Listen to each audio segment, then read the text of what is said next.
Hello everyone, आज है 21 जनवरी और आज इस वीडियो में हम बात करने जा रहे हैं Indian renewable energy development agency के बारे में, जिसको हम इरडा के नाम से भी जानते हैं। 148 रुपीज़ का शेयर है।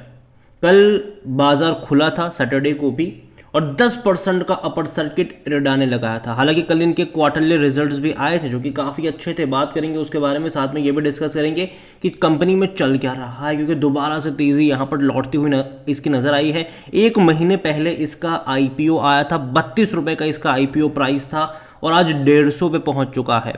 5 गुना पैसा ऑलमोस्ट ये बना चुका है वहां से लेकर अब तक अगर हम देखें तो देखिए वीडियो में डिस्कस भी करेंगे उसके बारे में। लेकिन उससे पहले अगर आपने अभी तक चैनल को सब्सक्राइब नहीं किया तो प्लीज़ अभी इसे सब्सक्राइब कर लीजिए, क्योंकि आगे भी बहुत सारे वीडियोस हैं जो आपको काफ़ी ज़्यादा हेल्प करेंगे। तो इरडा के शेयर में दोबारा से तेज़ी लौटी है। एक महीने में 35% की रफ्तार है और आईपीओ से लेकर अब तक अगर हम देखें तो हालांकि आपको 150% का ग्रोथ देखने को मिल रहा है। लेकिन अगर इसका आईपीओ प्राइस 32 रुपये से कंपेयर करेंगे तो भाई साहब बहुत ज़्यादा ही ग्रोथ है ये। क्योंकि हुआ ये था कि इसका जो आईपीओ प्राइस था वो 32 रुपये का था, जब इसकी लिस्टिंग हुई 50 रुपये पर ये शेयर लिस्ट हुआ था और एंड ऑफ द डे ये 60 रुपये पर क्लोज हुआ था। उसके बाद कुछ टाइम इसने बिताया इसी रेंज के आसपास और दोबारा जो फटा ये 5 दिन इसने कुछ बिताया था वहाँ पर। उसके बाद जो फटा था 120 पे गया था, बाद में कुछ टाइम करेक्शन भी दिखाया, डबल डिजिट में भी आ गया था और अब दोबारा से तेज़ी बनी है। दोबारा से तेज़ी पिछले एक हफ्ते में यहाँ पर बनती हुई नज़र आई है और उसके बारे में भी बात करेंगे। और आज जो रिजल्ट मतलब कल जो इनके नतीजे थे वो काफ़ी अच्छे थे। यहाँ पर वॉल्यूम का भी खेल चल रहा है। अगर आप देखोगे तो 6.5 करोड़ तक के शेयर्स यहाँ पर ट्रेड होते नजर आए थे सैटरडे को। तो बहुत बड़ी क्वांटिटी में यहाँ पर शेयर्स की ट्रेडिंग हो रही है। इतना ही नहीं, इस कंपनी को लेकर देखा जाए तो कंपनी में according to Moneycontrol user 83% लोग कह रहे खरीदारी करो और 17% लोग कह रहे बेचो और भाग जाओ यहाँ पर। और दूसरी बात अगर आप देखोगे तो हालांकि कंपनी प्रॉफिट अच्छा कर रही है, रेवेन्यू भी इनका अच्छा है और डिविडेंड डेफिनेटली ये पे करेगी। हालांकि अभी तक किया नहीं क्योंकि देखो पिछले महीने की लिस्टिंग है, लेकिन डिविडेंड ये डेफिनेटली पे करने वाली है, क्योंकि जो सरकारी कंपनी अच्छा पैसा कमाती है वो अच्छा डिविडेंड पे आउट ज़रूर करती है। तो डिविडेंड भी यहाँ पर आपको देखने को मिलने ही वाला है। इसके अलावा वैल्यूएशन देखा जाए तो यार देखो सस्ते वैल्यूएशन के ऊपर नहीं है, ये महंगा हो चुका है। 28 का पी है इसका, सेक्टर पी 19 का है। तो अब इसको सस्ता तो पहली चीज़ नहीं कह सकते हैं, ये सस्ता नहीं है। कोई भी एनालिस्ट खरीदारी करने की यहाँ पर बात नहीं कर रहा है। कंपनी में अगर आप इनको इनके कंपटीटर से कंपेयर करोगे जो कि IRFC के मुकाबले, तो ये आपको सस्ता लग सकता है, क्योंकि पिछले कुछ टाइम में IRFC ने भैया आग की तरह तेज़ी पकड़ी है।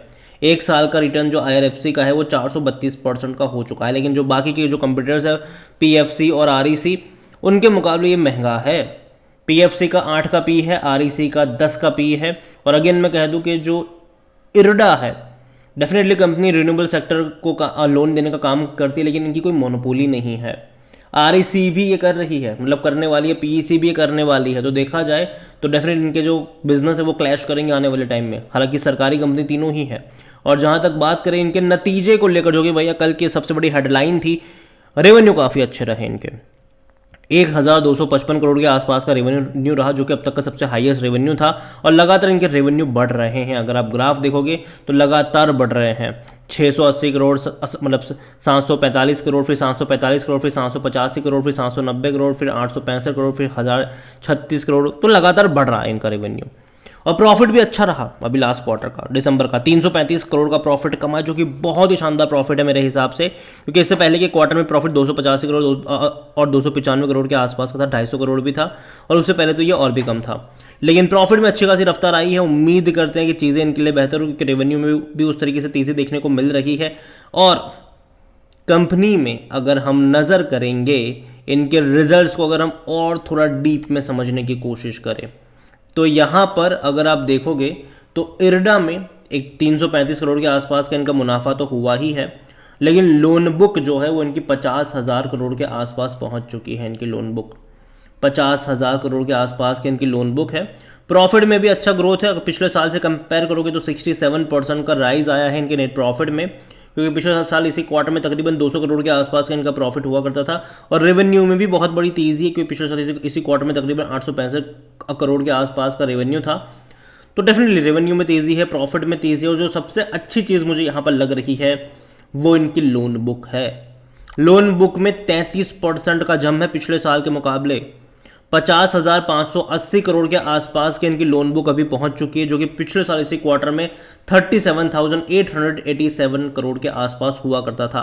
तो लोन बुक में एक बहुत बड़ा ग्रोथ यहां पर देखने को मिल रहा है। और कंपनी के जो सीएमडी है प्रदीप कुमार दास, उनका कहना है कि for investor and stakeholders this result signal a promising trajectory of एडास contribution to India's energy transition and environmental sustainability. तो यहाँ पर अच्छी बात है ये कि नंबर्स इनके काफ़ी अच्छे हैं। और दूसरी बात, इनके लोन बुक में एक बेहतरीन ग्रोथ देखने को मिला है। इर्डा की नेटवर्थ में भी 45% का ग्रोथ आया है पिछले साल के मुकाबले। तो ये भी एक अच्छी बात है, यहाँ पर काफ़ी अच्छी बात है। और आने वाले टाइम में डेफिनेटली गवर्नमेंट जो है वो काफ़ी ज़्यादा प्रमोट करने वाली है इन सारी जो ग्रीन एनर्जी से जुड़ी हुई कंपनियां हैं, उसको काफ़ी सारी सुविधा वगैरह भी मिलती हुई आपको नज़र आने वाली है। तो कहीं ना कहीं जो फ़ायदा है वो होगा इस कंपनी का। इर्डा को लेकर अगर आप देखोगे तो भैया इनका लोन बुक पोर्टफोलियो हालांकि अभी भी सितंबर क्वार्टर का ही, लेकिन फिर भी अगर आप देखो तो विंड एनर्जी में 23% का कंट्रीब्यूशन है, मतलब इनका लोन का ओवरऑल। इसके अलावा सोलार का तकरीबन 30% का है, हाइड्रो का तकरीबन 12% का है, बाकी का छोटा छोटा है ज़रूर। लेकिन अगेन मैं कह दूं कि कंपनी आने वाले टाइम में बहुत बड़े पैमाने पर एक बड़े ट्रांजिशन से गुजरने वाली है। और एक खतरा है यहाँ पर, और वो खतरा ये है इनका एनपीए।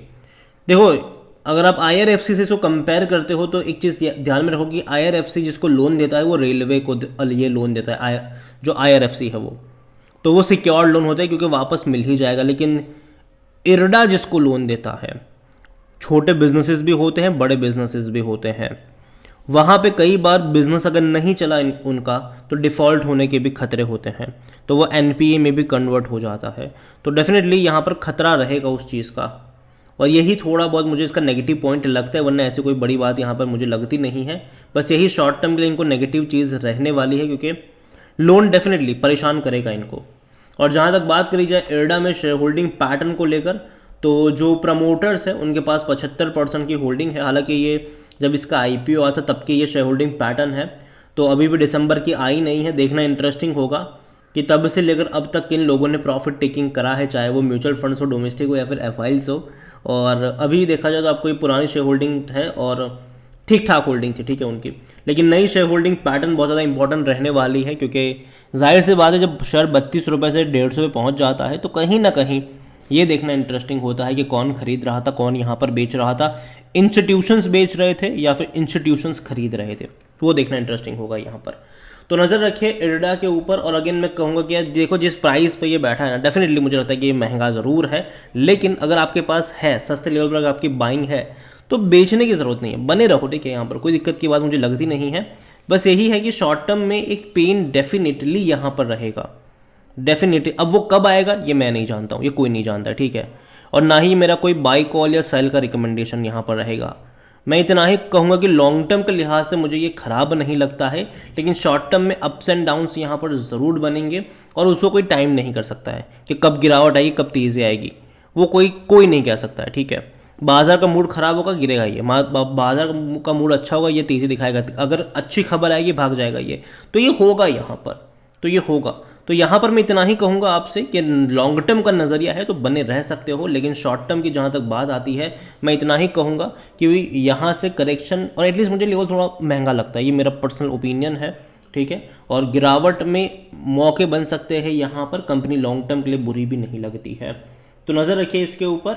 और अगर आप चाहते हैं कि मैं आईआरएफसी, जिसने भाई साहब एक महीने में आंधी की तरह तेज़ी दिखाई है, अगर आप चाहते हैं कि मैं इसके ऊपर बात करूं या फिर आरईसी के ऊपर भी मैं बात करूं, तो कमेंट में इसका भी नाम लिखिएगा। जितनी ज़्यादा कमेंट आएगी उतना ही जल्दी वीडियो आएगा। इसके अलावा ये इर्डा का वीडियो आपको कैसा लगा है, पसंद आया हो तो लाइक करो, शेयर करो। चैनल अगर पहली बार है तो प्लीज़ सब्सक्राइब करिएगा ज़रूर। और इर्डा के बारे में क्या सोचते हैं वो भी आप मुझे कमेंट में लिख के बता सकते हैं। Thank you.